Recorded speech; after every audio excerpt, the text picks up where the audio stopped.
ओम सर्वे भवन्तु सुखिनः, सर्वे सन्तु निरामयाः,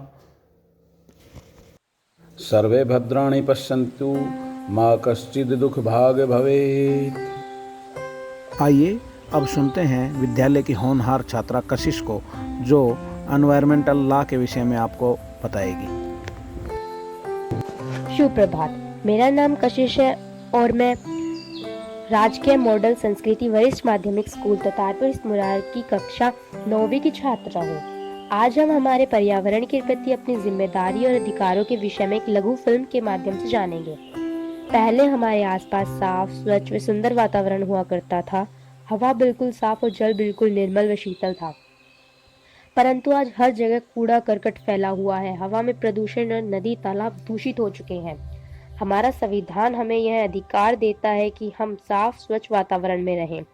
अगर हमारे आसपास कहीं बहुत कूड़ा करकट पड़ा हुआ है तो उसे हटाने के लिए हम सरकार या कानून का सहारा ले सकते हैं। सरकार ने हमें काफी सारी धाराएं दी हुई हैं जिसके मदद से हम ये सब कुछ कर सकते हैं, जैसे आर्टिकल 253, जिसमें सरकार या पार्लियामेंट हमारी सुरक्षा और हमारे जीवन को उच्च बनाने के लिए किसी नए कानून या विषय पर संशोधन कर सकती है। परंतु यह तभी मुमकिन है जब हम हमारे अधिकारों के बारे में शिक्षित होंगे, उनके बारे में हम अवेयर होंगे, तभी हम हमारे अधिकारों का सही से इस्तेमाल कर सकेंगे। आर्टिकल 48 से और 47 के अतिरिक्त सरकार हमारे जीवन की सुरक्षा के लिए न्यायबद्ध है और ये सरकार का कर्तव्य भी है। आर्टिकल 21 के तहत हम अपनी आवाज उठा सकते हैं और सरकार से मदद मांग सकते हैं।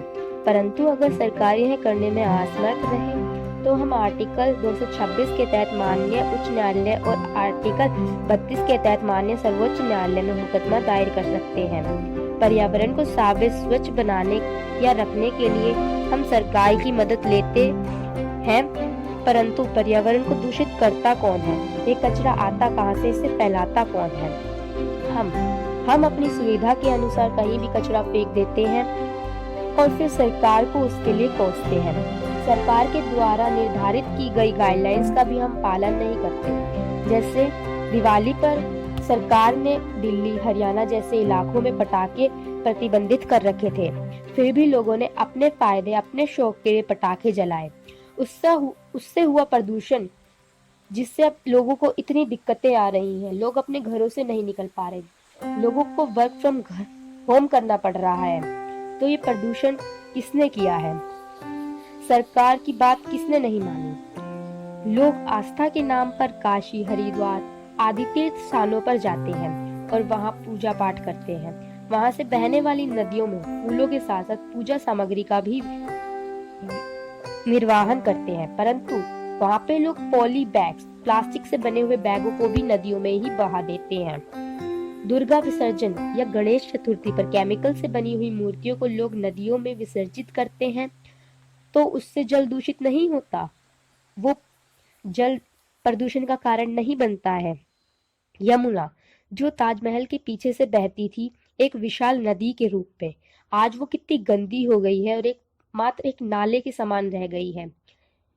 कृष्ण जन्मभूमि से बहने वाली यमुना में लोग अपने घरों का गंदा पानी छोड़ते हैं। इस तरह ये प्रदूषण हमारी नदियों और हमारे वातावरण को एक विष के रूप में प्रभावित करता है। ये विष इतनी तेजी से फैल रहा है कि कोई नहीं बता सकता। इस फैलते विष को रोकने के लिए हमें अपने आसपास सफाई रखनी होगी और दूसरों को भी इस चीज के लिए प्रेरित करना होगा। और अगर आपके